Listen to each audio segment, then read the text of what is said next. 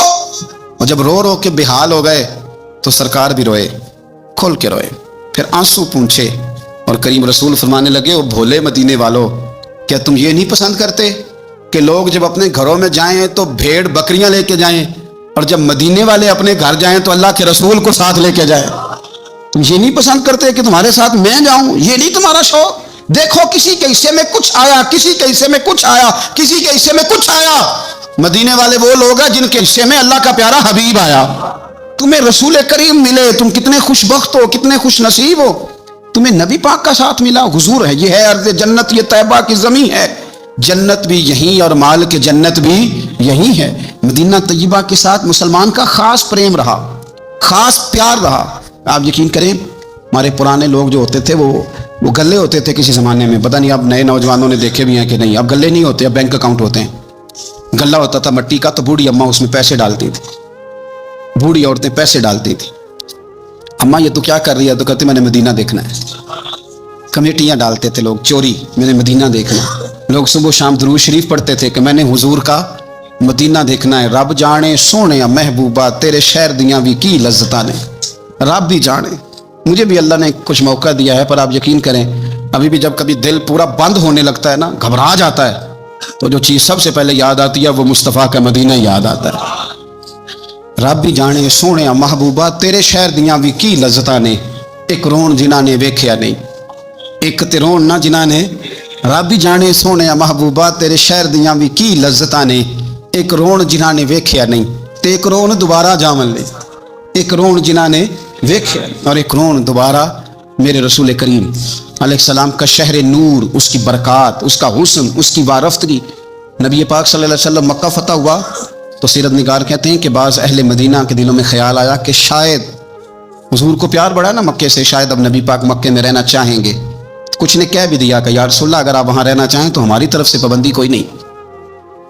تو اللہ کے محبوب کی آنکھوں میں آنسو آئے، فرمایا مجھے مکے سے بڑا پیار ہے، بڑا پیار ہے۔ اس کی وجہ یہ ہے کہ میری ماں کی یادیں مکے میں، میرے والد کی محبتیں مکے میں۔ فرمایا بڑا پیار ہے مجھے مکے سے، میں یہاں ختیجہ کو بیاہ کے لایا تھا، یہاں میری بیٹیاں پیدا ہوئی تھیں، یہاں میں نے بڑا کچھ دیکھا، مجھے بڑا پیار ہے۔ اور ہوتا بھی ہے، جو اپنا علاقہ ہوتا ہے نا، اپنا دیش، میری شاعر نے کہا تھا دیش سے آنے والے بتا یاران گلستاں کیسے ہیں، پیار ہوتا ہے اپنے علاقے سے۔ حضور نے فرمایا مجھے مکہ بڑا ہی پیارا ہے، بڑی محبت ہے، لیکن مدینے والوں اب فیصلہ کر لیا جینا بھی تمہارے ساتھ ہی ہے، اور دنیا سے جانا ہے تو قبر بھی مدینے میں ہی بنے گی۔ اور حضور فرمانے لگے جب قیامت میں اٹھوں گا تو قبر بھی مدینے سے ہی کھلے گی۔ اپنا خاص ذوق، وہ خاص وارفتگی، وہ خاص محبت مدینہ طیبہ کے ساتھ جو ایک مسلمان کی ہونی چاہیے، اس محبت کو سلامت کریں، اس کا ذوق۔ آپ اگر دین اسلام کو دیکھیں گے نا تو دین اسلام کے سارے اخلاقی پہلو، دین کا سارا حسن، دین کا سارا وقار، وہ نقشے جب ہم حدیثوں میں پڑھتے ہیں تو سب سے پہلے مدینہ ہماری نظروں میں آتا ہے، اس لیے کہ وہ ساری کیفیات، ان کا تعلق مدینہ طیبہ کے ساتھ ہے۔ میرے رسول کریم صلی اللہ علیہ وسلم نے مدینہ کے ساتھ خاص محبت کی۔ حضور فرماتے ہیں کہ جس طرح سانپ جب اس پر حملہ ہو تو وہ چاروں جانب سے اسے گھیر لیا جائے تو وہ اپنی بل میں گھس جاتا ہے نا، فرمایا اسی طرح ایمان جب چاروں جانب سے گھبرا جائے گا نا قیامت کے قریب تو فرمایا سمٹ کے میرے مدینے میں داخل ہو جائے گا، مدینے میں ایمان رہے گا۔ حضور نے فرمایا دجال مدینے میں داخل نہیں ہوگا، طاعون کی وبا مدینے میں داخل نہیں ہوگی۔ مدینہ طیبہ کے چاروں جانب اللہ نے فرشتے بٹھا دیے ہیں، 70 ہزار فرشتوں کے پہرے لگا دی۔ مدینے کی حفاظت پر فرشتے مامور ہیں۔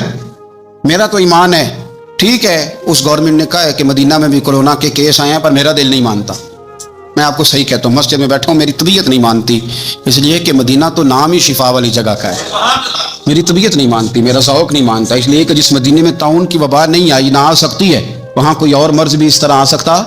مدینہ تو شفا کی جگہ ہے، مدینہ تو کرم کی جگہ ہے، وہ تو عطا کی جگہ۔ مدینہ طیبہ کے ساتھ اور مدینہ طیبہ کے لحاظ سے، مکہ کے لحاظ سے اپنے اندر ذوق پیدا کریں۔ دعا یہ ہے کہ اللہ تعالی ہمارے دلوں کو اتنا نرم کر دے، اور ان دلوں کو نرم کر کے اللہ محبوب پاک کی غلامی ہماری روحوں تک بھر دے۔ آخر